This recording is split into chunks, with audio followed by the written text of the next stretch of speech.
नमस्कार, मैं पप्पू कुमार यादव, सहायक प्राध्यापक संस्कृत, महिला कॉलेज चाईबासा, कुल्हान विश्वविद्यालय, झारखंड। आज हम लोग उपजाति छंद के विषय में जानेंगे। इस उपजाति छंद को जानने से पूर्व हमें इंद्रवज्रा और उपेंद्रवज्रा इन दोनों छंदों का ज्ञान होना आवश्यक है। इसीलिए हम लोग इसके पूर्व ही इन दोनों छंदों का अर्थात इंद्रवज्रा और उपेंद्रवज्रा का अध्ययन कर लिए हैं। इन दोनों छंदों को जान चुके हैं, किंतु यहाँ इस उपजाति छंद को जानने से पूर्व हम लोग पुनः एक बार इन दोनों छंदों का अर्थात इंद्रवज्रा और उपेंद्रवज्रा का स्मरण कर लेते हैं। सबसे पहले इंद्रवज्रा छंद को देखते हैं। इंद्रवज्रा छंद एक वार्णिक छंद है। इसमें वर्णों की गणना की जाती है। यह एक समृद्ध छंद है। समृद्ध कहने का अर्थ है कि इसके सभी चरणों में वर्णों की संख्या एक समान होती है। इसमें 4 चरण होते हैं और चारों चरणों में 11-11 वर्ण होते हैं और इस प्रकार इस इंद्रवज्रा छंद में वर्णों की कुल संख्या 11 × 4 44 होती है। इस इंद्रवज्रा छंद में यति पादांत में होती है, चरणांत में होती है, चरण के अंत में होती है। इसके लक्षण के रूप में हम लोग देख चुके हैं।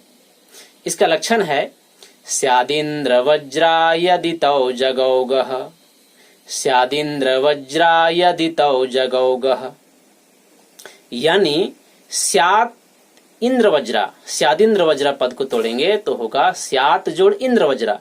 स्यात् यानी होता है, इंद्रवज्रा यानी इंद्रवज्रा छंद, अर्थात इंद्रवज्रा छंद होता है यदि तौ जगौगः, यदि तौ अर्थात 2 तगन, तौ तश्च तश्च तौ यानी 2 तगन हो, जगौ यानी एक जगन और एक गुरुवर्ण और फिर से गह यानी फिर से एक गुरुवर्ण, यानी पूरे छंद के लक्षण का अर्थ हो जाएगा कि स्यात् इंद्रवज्रा इंद्रवज्रा छंद होता है यदि तौ 2 तगन, जगौ एक जगन तथा गुरु और अंतिम में फिर से गुरु हो। यानी इसको परिभाषा के रूप में हम लिख सकते हैं कि जिस छंद के प्रत्येक चरण में क्रमशः 2 तगन, एक जगन तथा 2 गुरु वर्ण होते हैं उस छंद को इंद्रवज्रा छंद कहते हैं। इसके उदाहरण के रूप में हम लोग देख सकते हैं, इसी को पहले भी देखे थे कि अर्थो हि कन्या परकीय एव तामद्य संप्रेष्य परिग्रहीतुः जातो ममायं विशदः प्रकामं प्रत्यर्पितन्याशैवान्तरात्मा। इस श्लोक के चारों चरणों में यदि हम देखें, अर्थो हि कन्या परकीय एव प्रथम चरण, तामद्य संप्रेष्य परिग्रहीतुः द्वितीय चरण, जातो ममायं विशदः प्रकामं तृतीय चरण और प्रत्यर्पितन्याशैवान्तरात्मा चतुर्थ चरण।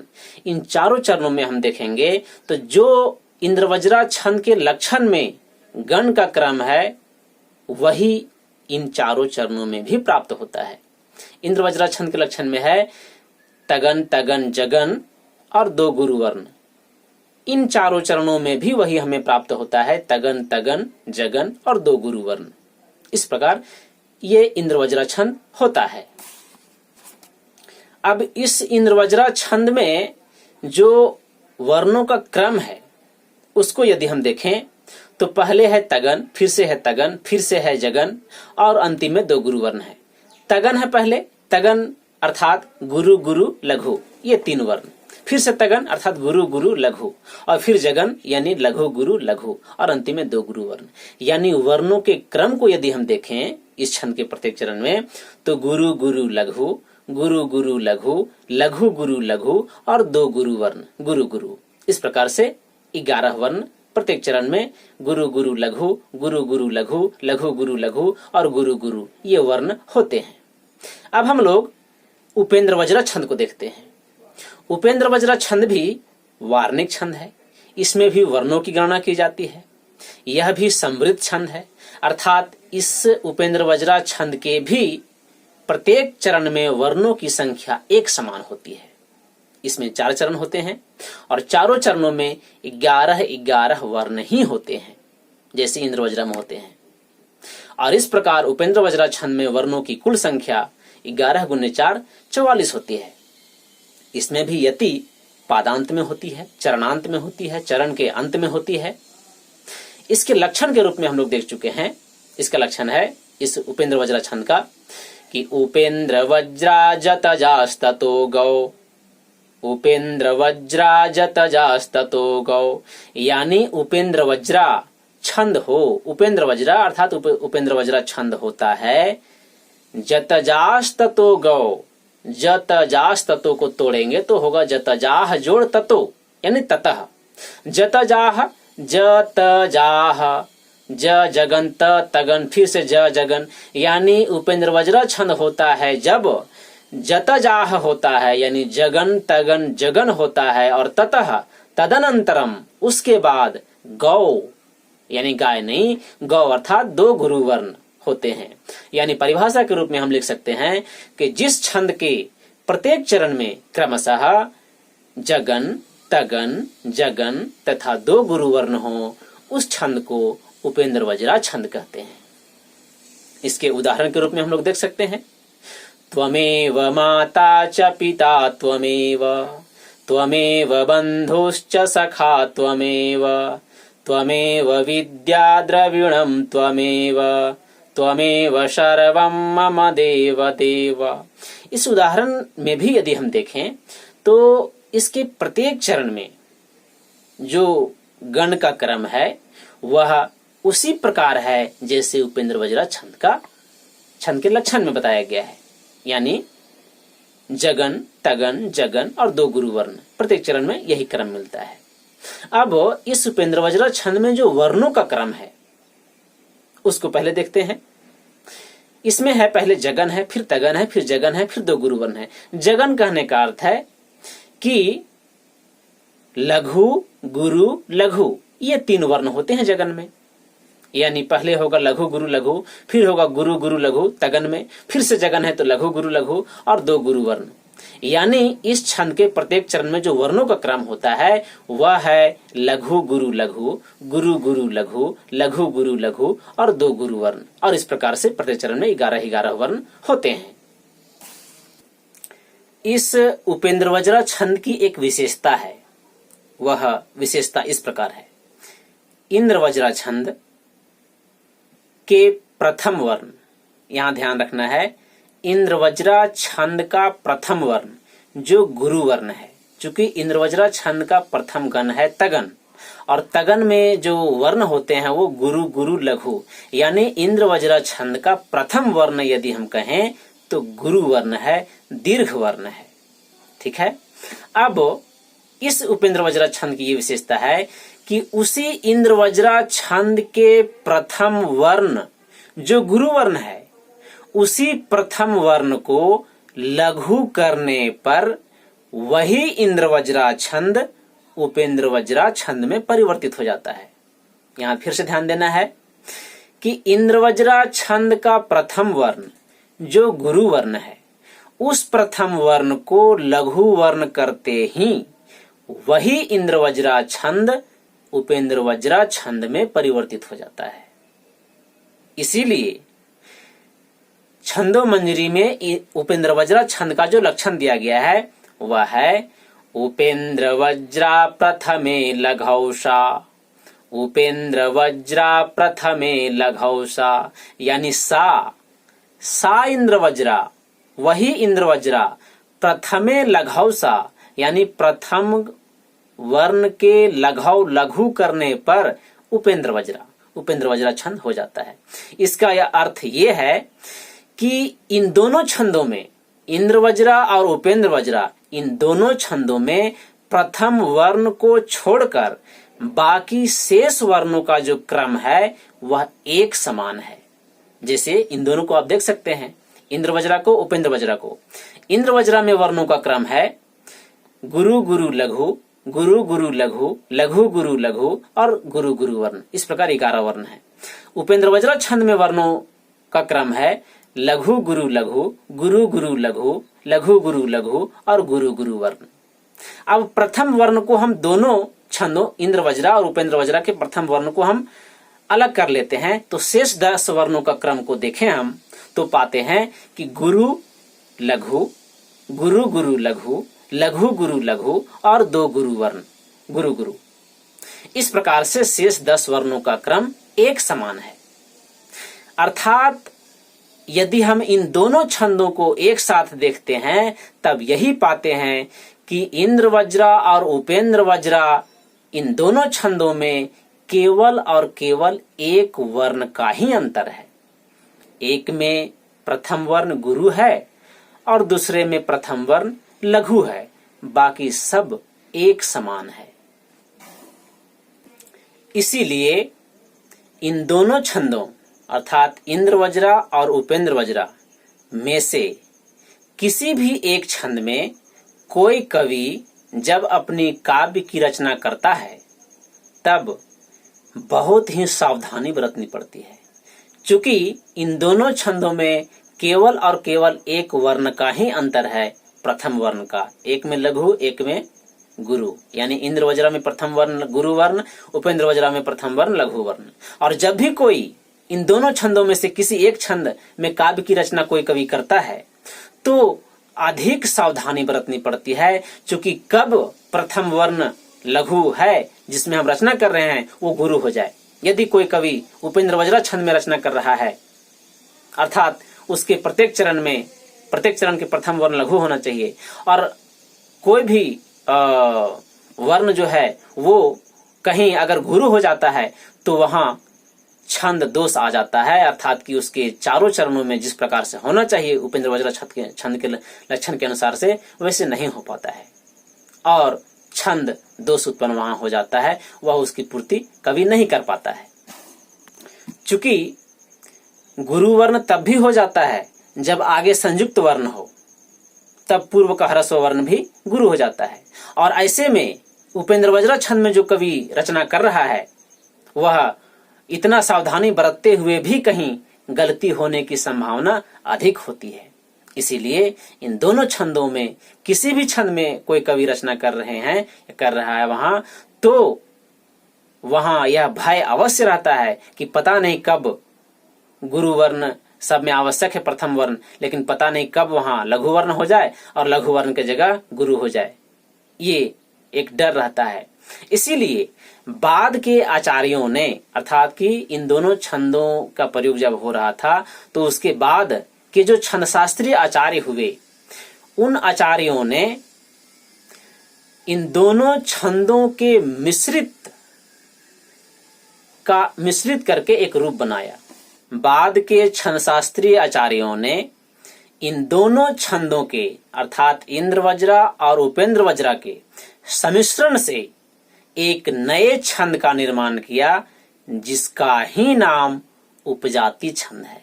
अर्थात उपजाति छंद में इंद्र वज्रा और उपेंद्र वज्रा इन दोनों छंदों का सम्मिश्रण होता है।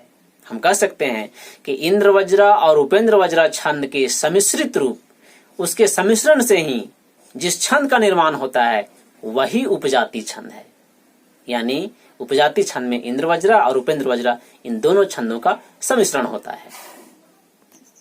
इसी बात को इस उपजाति छंद के लक्षण में इस प्रकार कहा गया है। इस उपजाति छंद का लक्षण है अनंतरोदीरित लक्ष्म भाजौ पादौ यदीया उपजातयस्ताः। फिर से पढ़ना है अनंतरोदीरित लक्ष्म भाजौ पादौ यदीया उपजातयस्ताः।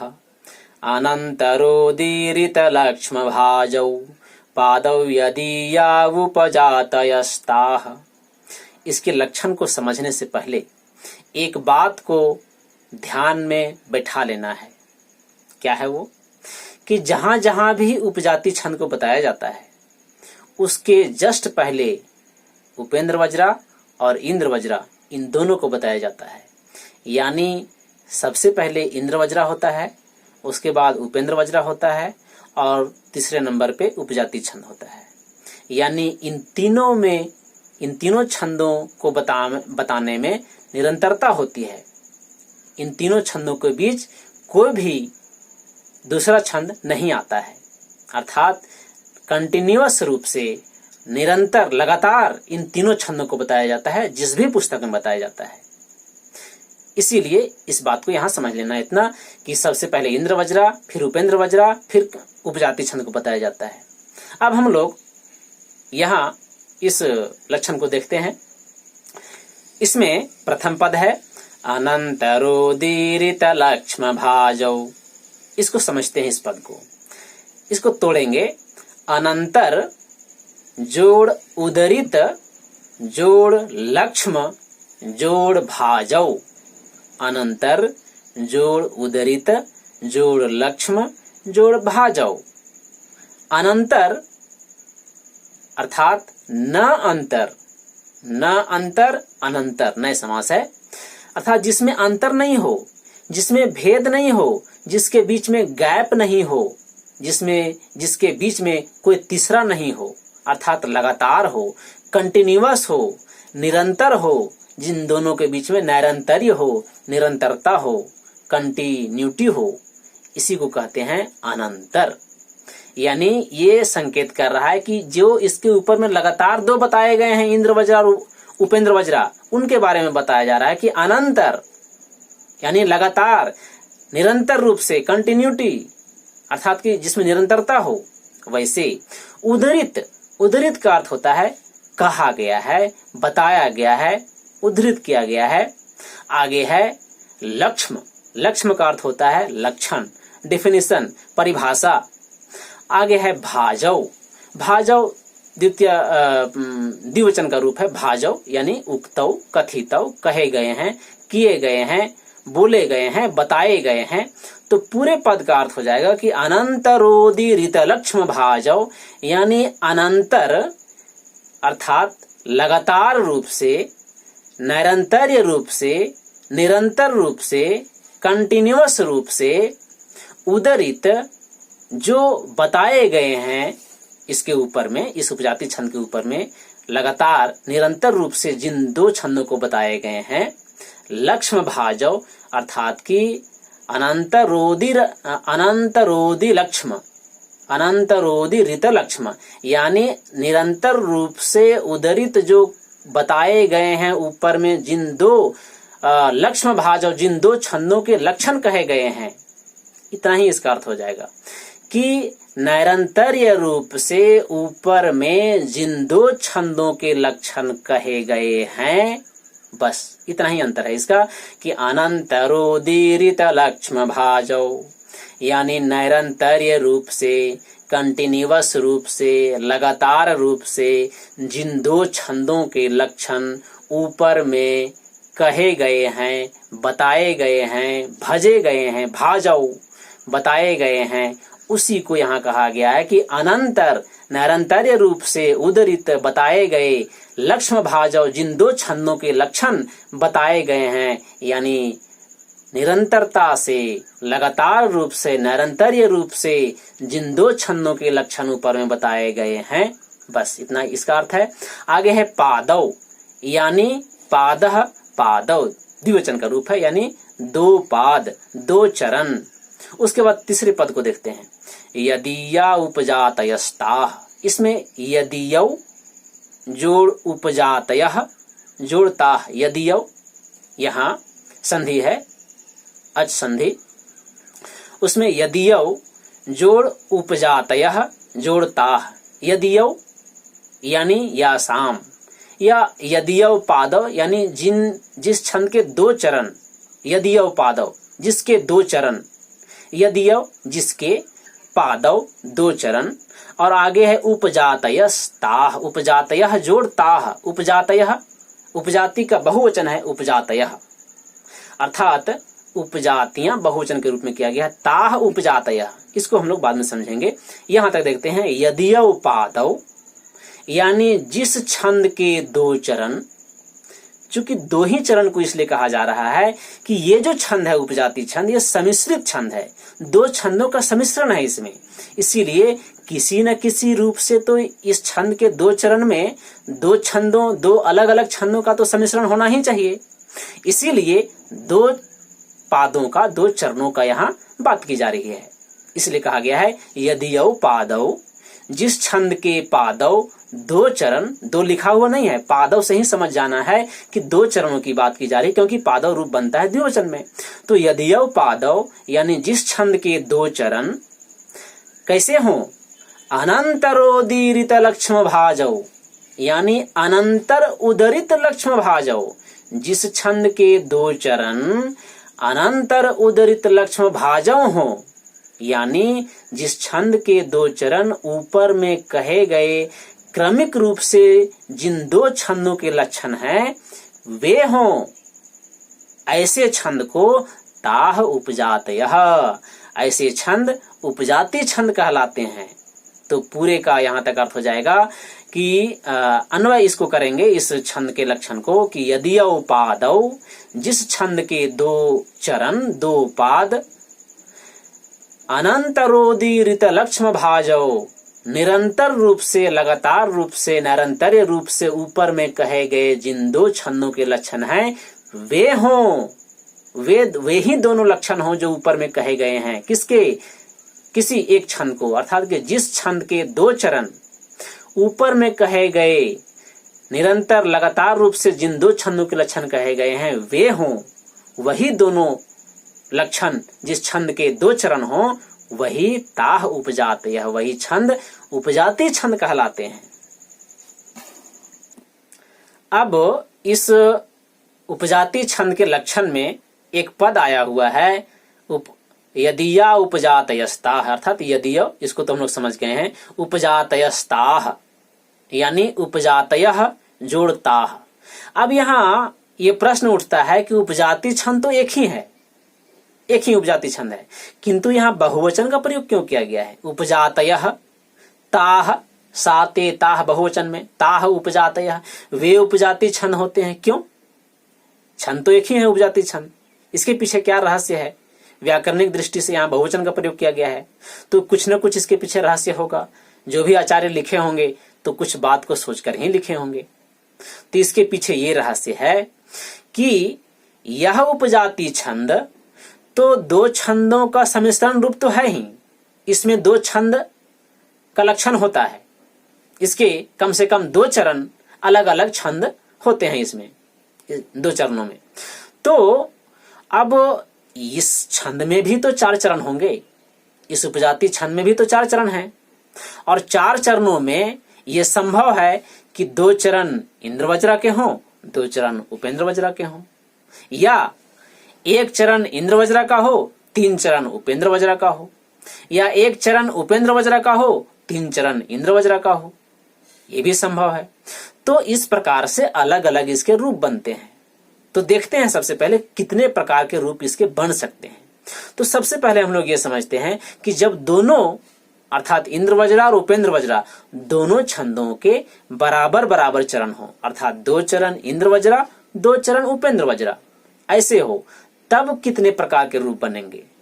तो देखते हैं, दो चरण इंद्रवज्रा दो चरण उपेंद्र वज्रा। अब इसमें भी अलग अलग रूप बनेगा। क्यों? क्योंकि चार चरण होते हैं, प्रथम चरण, द्वितीय चरण, तृतीय चरण, चतुर्थ चरण।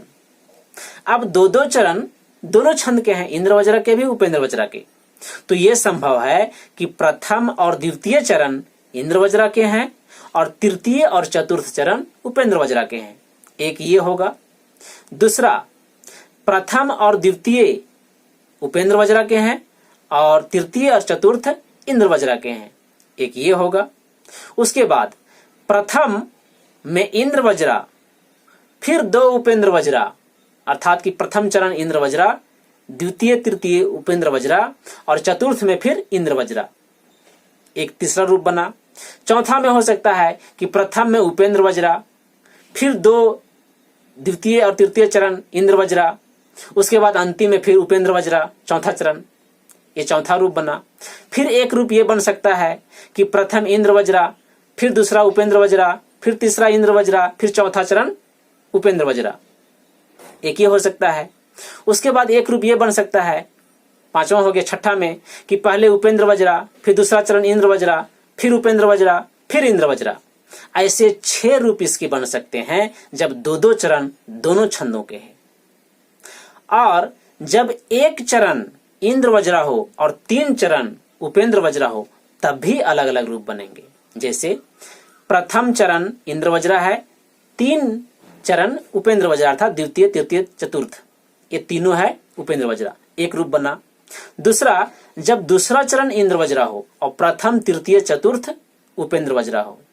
तीसरा रूप फिर बनेगा जब तीसरा चरण इंद्र वज्रा हो और प्रथम दूसरा और चतुर्थ ये तीनों उपेंद्र वज्रा हो।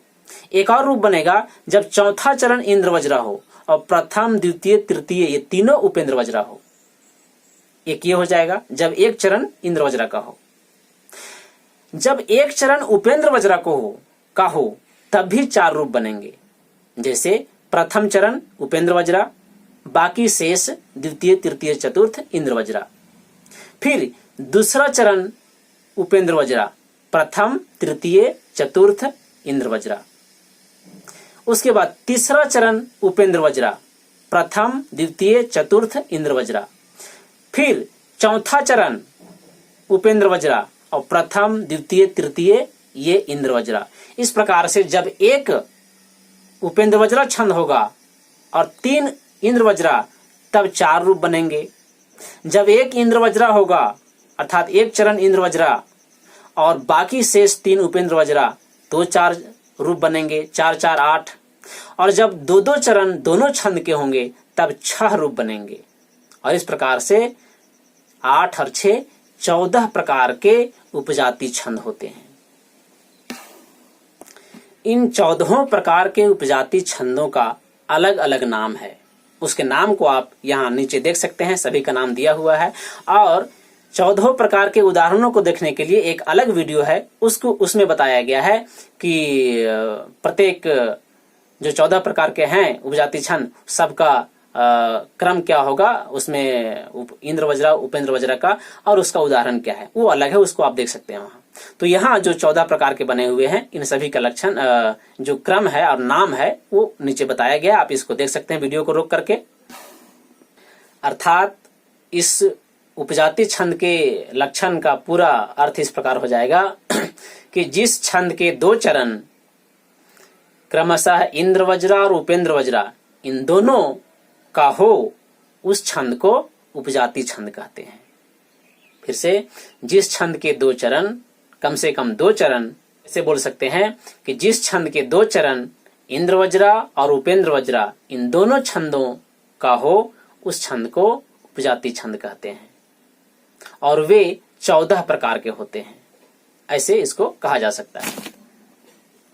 अब यहां बताया गया है कि इंद्र वज्रा और उपेंद्र वज्रा के सम्मिश्रण से जो छंद का निर्माण होता है, जिस छंद का निर्माण होता है उसे उपजाति कहते हैं।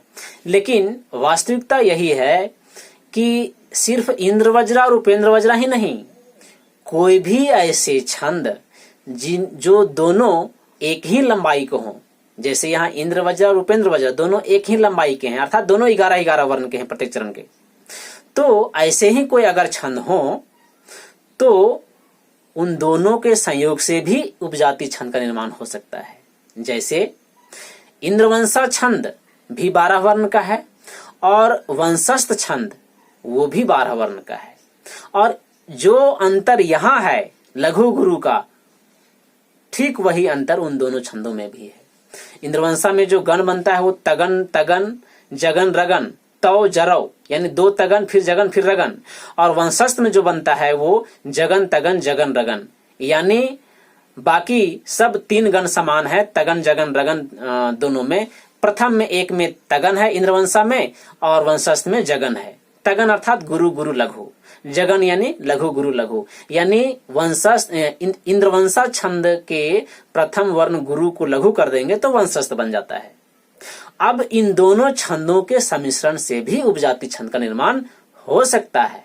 इसका प्रयोग महाकवि माघ अपने शिशुपाल वध के 12वें सर्ग में किया है। इसका उदाहरण आप देख सकते हैं नीचे, ये उसका उदाहरण है।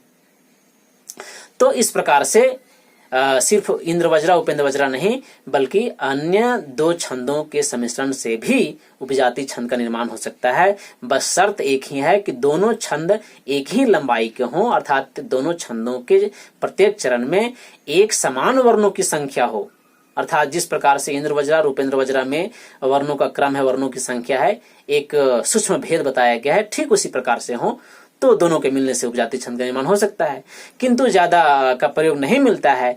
अधिकांश प्रयोग जो होता है वो इंद्र वज्रा और उपेंद्र वज्रा के सम्मिश्रित रूप से जो उपजाति बनता है उसी का प्रयोग मिलता है, जिसका प्रयोग महाकवि कालिदास ने रघुवंश में लगभग 6 से 7 सर्गों में इसी उपजाति छंद का प्रयोग किया है। दूसरा में, पांचवा में, छठा में, सातवां में, इन सभी में किया गया है। इसी बात को बताने के लिए इस उपजाति छंद के लक्षण में एक पंक्ति और जोड़ दिया गया है।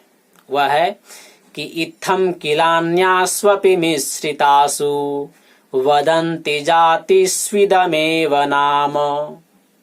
यानी इस छंद का पूरा लक्षण इस प्रकार है कि अनंतरोदीरित लक्ष्म भाजौ पादौ यदीया उपजातयस्ताः इत्थम किलान्यास्वपि मिश्रितासु वदन्ति जाति स्विदमेव नाम।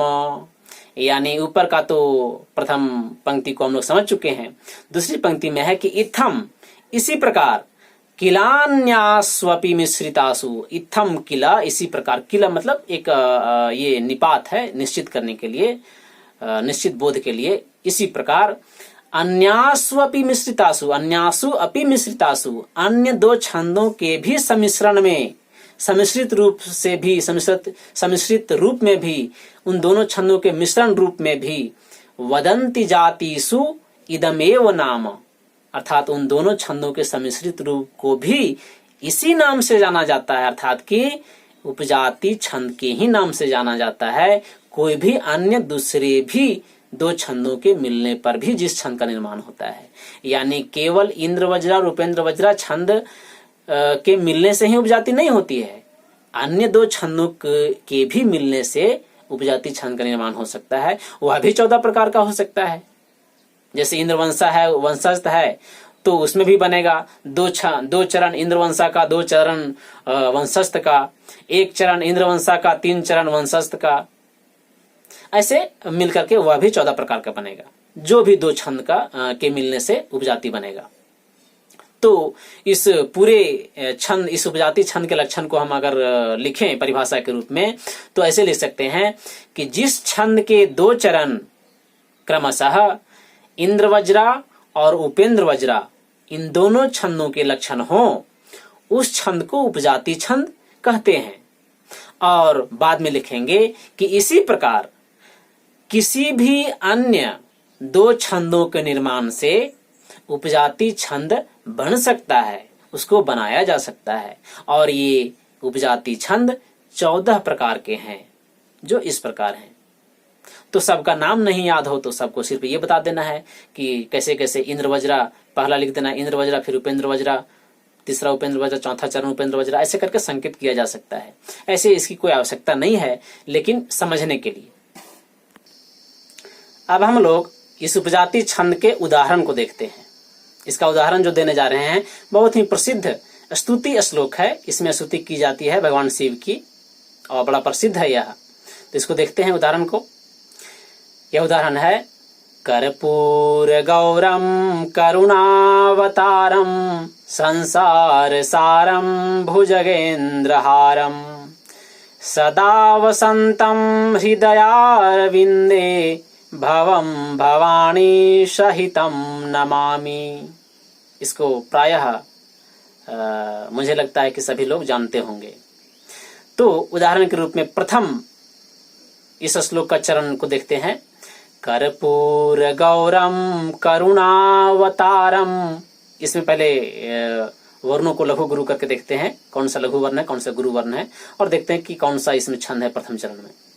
तो कर्पूर गौरम, क में ह्रस्व वर्ण है किंतु आगे आधा र है तो गुरु हो जाएगा।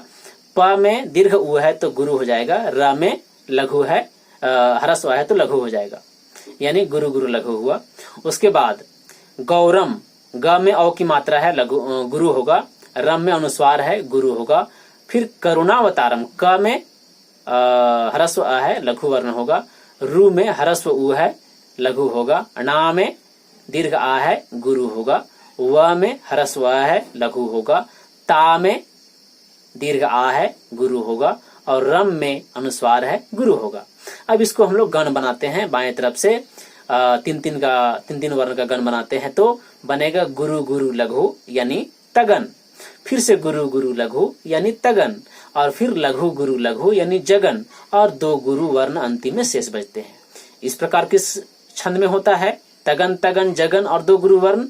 तो इंद्र वज्रा, स्याद इंद्र वज्रा यदि तौ जगौगा, यानी 2 तगन 1 जगन 2 गुरु वर्ण, यानी इस श्लोक का प्रथम चरण में इंद्र वज्रा छंद है। दूसरे चरण को देखते हैं। संसार सारम भुजगेंद्र हारम, सन स में अनुस्वार है गुरु, सा में दीर्घ आ है गुरु, र में ह्रस्व आ है लघु, सारम में दीर्घ स में दीर्घ आ है गुरु, र में अनुस्वार है गुरु, भू में भुजगेंद्र हारम में भू में ह्रस्व है लघु, ज में ह्रस्व आ है लघु, ग में एक की मात्रा है गुरु, द्र में चूंकि संयुक्त वर्ण स्वयं दीर्घ नहीं होता है, गुरु नहीं होता है, तो द्र में ह्रस्व आ है लघु, हारम हा में आ की मात्रा है गुरु, और र के आगे आधा म है इसीलिए गुरु वर्ण। तो इसमें भी गण बनाते हैं, तो 3 का तो बन जाएगा गुरु गुरु लघु यानी तगन, फिर से गुरु गुरु लघु यानी तगन, फिर से लघु गुरु लघु यानी जगन, और अंतिम में 2 गुरु वर्ण। और ये जो क्रम होता है गण का, तगन तगन जगन और 2 गुरु वर्ण, वह किसमें होता है? तो इंद्र वज्रा छंद में, यानी इस श्लोक के द्वितीय चरण में भी इंद्र वज्रा छंद है। तीसरे चरण को देखते हैं। सदा वसंतम हृदयारविंदे, सदा स में ह्रस्व आ लघु वर्ण, दा में दीर्घ आ गुरु वर्ण, व में लघु वर्ण, स में ह्रस्व आ है किंतु आगे आधा न है गुरु वर्ण, तम में अनुस्वार है गुरु वर्ण, हृदयारविंदे ह में री की मात्रा है ह्रस्व री की तो लघु वर्ण, द में अ है ह्रस्व आ लघु वर्ण, या में दीर्घ आ है गुरु वर्ण, र में ह्रस्व आ है लघु वर्ण, वी में ह्रस्व ई है किंतु आगे आधा न है तो गुरु वर्ण, द में एक की मात्रा है विंदे दे तो गुरु वर्ण। अब इसमें भी गण बनाते हैं, तो बनेगा लघु गुरु लघु यानी जगन, गुरु गुरु लघु यानी तगन, लघु गुरु लघु यानी जगन, और अंतिम में 2 गुरु वर्ण। यानी जो इसमें गण प्राप्त होते हैं, जगन तगन जगन और 2 गुरु वर्ण, वह उपेंद्र वज्रा छंद में पाया जाता है उसके लक्षण में। तो इसके तीसरे चरण में, इस श्लोक के तीसरे चरण में उपेंद्र वज्रा छंद है। चौथे चरण को देखते हैं। भवम भवानी सहितम नमामि, भवम भ में ह्रस्व आ लघु वर्ण, व में अनुस्वार गुरु वर्ण, भवानी सहितम में भ में ह्रस्व आ लघु वर्ण, व में आकार गुरु वर्ण, न में दीर्घईकार गुरु वर्ण, स में ह्रस्व आ लघु वर्ण, ह में ह्रस्व ईकार लघु वर्ण, तम में अनुस्वार गुरु वर्ण, नमामि में न में ह्रस्व आ लघु वर्ण, म में दीर्घ आ गुरु वर्ण, अब फिर मी में लघु वर्ण है, लघु ह्रस्व है, लघु होना चाहिए किंतु चरणांत है पादांत है इसलिए उसको गुरु मान लेते हैं। इसमें भी अगर हम देखते हैं गण बना करके, तो लघु गुरु लघु यानी जगन, गुरु गुरु लघु यानी तगन, और लघु गुरु लघु यानी जगन, और अंतिम में 2 गुरु वर्ण। यानी इसके चौथे चरण में भी उपेंद्र वज्र छंद है। यानी निकाल करके जब देखते हैं हम लोग देखे हैं इसमें, तो प्रथम और द्वितीय चरण इस श्लोक का इंद्र वज्र छंद में है, और तीसरे और चौथे चरण जो हैं वे दोनों उपेंद्र वज्र छंद में है। और इस प्रकार से इन दोनों छंदों का सम्मिश्रण इस श्लोक में है, इसीलिए यह श्लोक उपजाति छंद में है। चूंकि इसका प्रथम दूसरा चरण, प्रथम और द्वितीय चरण इंद्र वज्र छंद में है, और तृतीय और चतुर्थ चरण उपेंद्र वज्र छंद में है, इसीलिए यह उपजाति छंद में इसको कहा जाएगा। एक और श्लोक लेते हैं, नीति शतक का है, बहुत ही प्रसिद्ध श्लोक है। साहित्य संगीत कला विहीनः साक्षात् पशु पुक्ष विषाणहीनः तृणं न खादन्नपि जीवमानस्तद्भागधेयं परमं पशूनाम्। इस श्लोक के भी प्रत्येक चरण में लघु गुरु वर्ण को निकाल करके देखें, तो प्रथम चरण में आपको मिलेगा तगन तगन जगन, आप लघु गुरु वर्ण को निकाल कर देख सकते हैं, तगन तगन जगन और 2 गुरु वर्ण, यानी इंद्र वज्र छंद है प्रथम चरण में। दूसरे चरण में साक्षात पशु पुक्ष विषान ही न में तगन तगन जगन और 2 गुरु वर्ण है, यानी फिर से इंद्र वज्रा चरण है द्वितीय चरण में। तीसरे चरण में देखें तो जगन तगन जगन और 2 गुरु वर्ण मिलेगा, यानी फिर से वही उपेंद्र वज्रा छंद है इसके तीसरे चरण में। और चौथे चरण में देखें तो गुरु गुरु तगन तगन जगन और 2 गुरु वर्ण यानी इंद्र वज्रा छंद है चौथे चरण में। यानी इस श्लोक के प्रथम, द्वितीय और चतुर्थ चरण में इंद्र वज्रा छंद है और तीसरे चरण में उपेंद्र वज्रा छंद है। इस प्रकार से यह भी उपजाति छंद का उदाहरण है, क्योंकि उपजाति छंद में कोई ये निश्चित नहीं है कि कौन सा छंद इंद्र वज्रा का होगा, कौन सा उपेंद्र वज्रा का होगा, कोई भी हो सकता है, बस दोनों का मिश्रण रहना चाहिए। एक और उदाहरण लेते हैं। ये साम न विद्या न तपो न दानम ज्ञानम न शीलम न गुणो न धर्मः ते मर्त्यलोके भुवि भार भूता मनुष्य रूपेण मृगाश्चरन्ति। ये जो दोनों श्लोक बोले हैं अभी, ये दोनों का बहुत ही सुंदर अर्थ नीति शतक का है दोनों, तो इसको भी आप समझ सकते हैं। ये नीति शतक का 13वां श्लोक है, ये सामना विद्या न तपो न दानम, और साहित्य संगीत कला विहीन ये 12वां श्लोक है नीति शतक का, भर्तृहरि का लिखा हुआ नीति शतक। तो इसमें आप ये सामना विद्या में इस श्लोक में भी देख सकते हैं कि प्रथम चरण को देखें तो आपको गुरु तगन तगन जगन मिलेगा और 2 गुरु वर्ण, यानी इसमें क्या है, प्रथम चरण में इंद्र वज्र छंद है। दूसरे चरण को देखें आप तो आपको मिलेगा ज्ञानम न शीलम न गुणो न धर्म में तगन तगन जगन और 2 गुरु वर्ण, यानी फिर से इंद्र वज्रा छंद है दूसरे चरण में। तीसरे चरण को देखें आप तो तगन तगन जगन और 2 गुरु वर्ण, यानी फिर से तीसरे चरण में भी इंद्र वज्रा छंद है। चौथे चरण को देखें मनुष्य रूपेण मृगाश्चरन्ति, तो इसमें आपको जगन तगन जगन और 2 गुरु वर्ण है, अर्थात इसमें उपेंद्र वज्रा है। यानी इस श्लोक के प्रथम, द्वितीय, तृतीय चरण में इन तीनों में इंद्र वज्रा छंद है और चतुर्थ चरण में उपेंद्र वज्रा छंद है, और इसीलिए यह जो श्लोक है वो उपजाति छंद में लिखा गया है। ये सामना विद्या न तपो न दानम। एक श्लोक है, महाकवि कालिदास को यह उपजाति छंद बड़ा ही प्रिय है।